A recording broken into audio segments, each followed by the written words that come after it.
अस्सलाम वालेकुम सब दोस्तों भाइयों को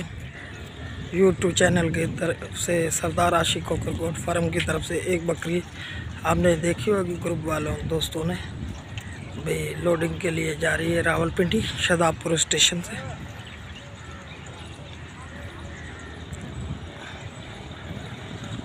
ये ट्रेन भी आ गई।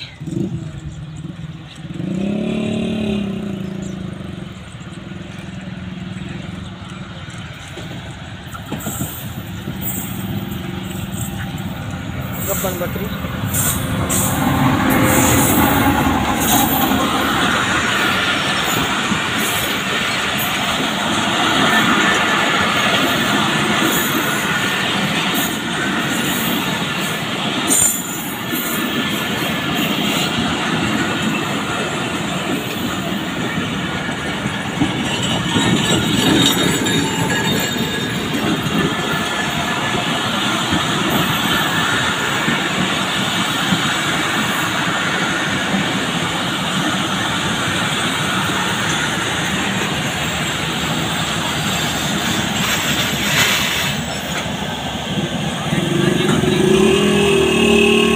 गले मारा सो का उतार